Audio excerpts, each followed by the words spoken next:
Companies love selling one thing more than the device you came in to buy. Not the phone, not the laptop, not the tablet.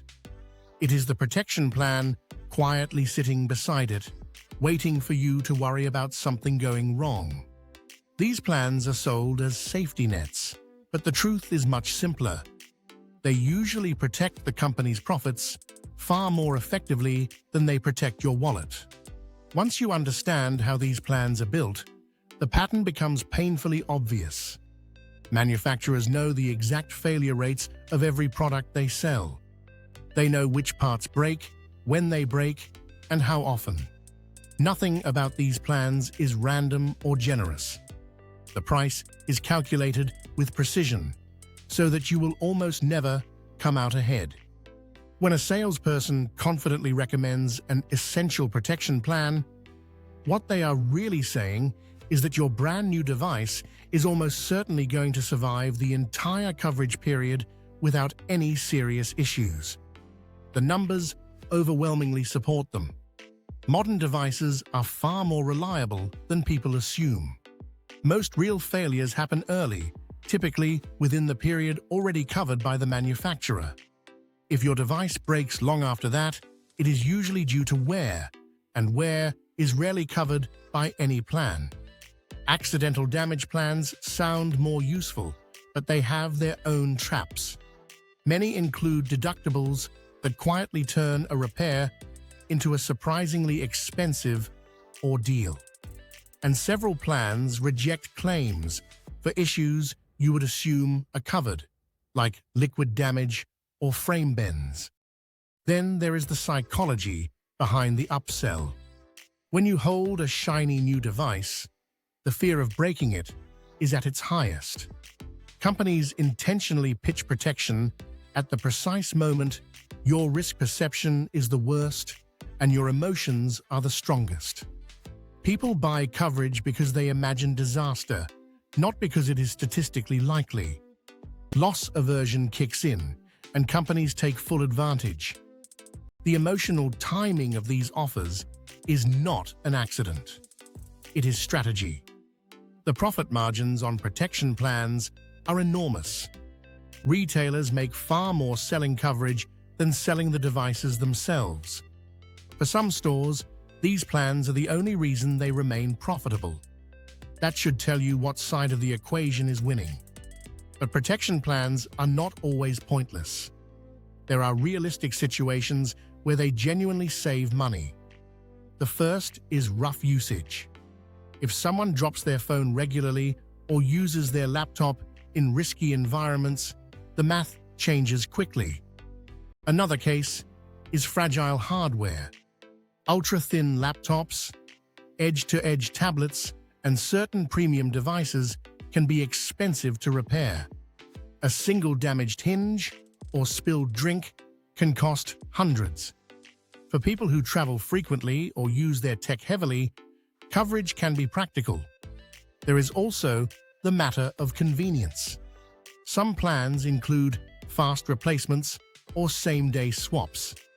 If downtime would cost you money, a plan with quick service can be worth it.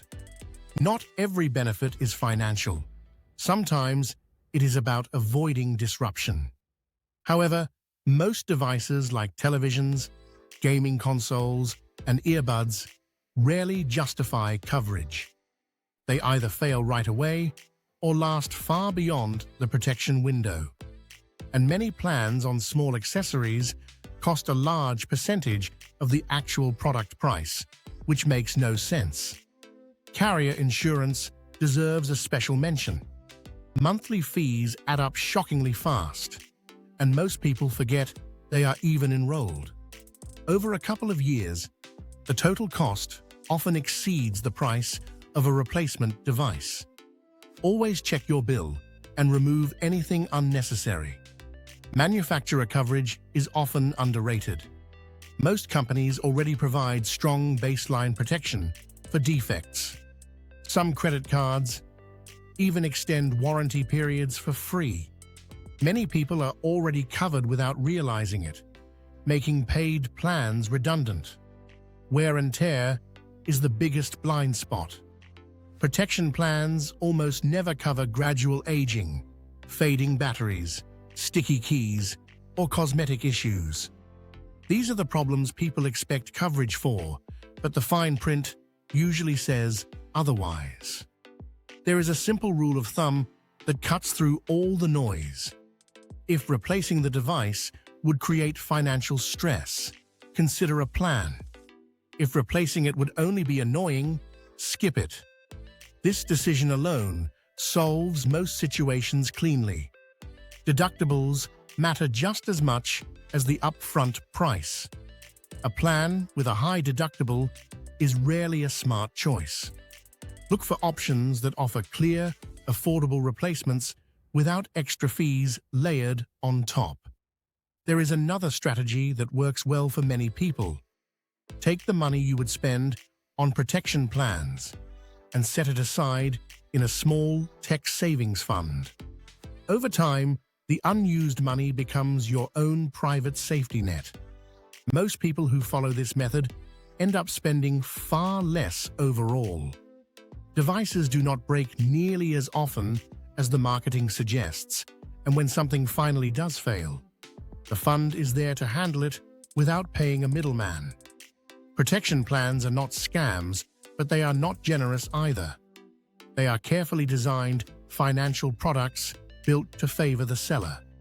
When you treat them this way, instead of as emotional comfort blankets, the decision becomes much easier. The key is knowing your habits, your environment, and your budget. Some people truly benefit from coverage. Most do not. The smartest choice is the one based on your real behavior instead of fear. Once you understand the numbers, the marketing becomes transparent. You stop buying peace of mind and start making decisions with actual clarity. And that is the entire point of breaking this topic down, keeping more of your money where it belongs.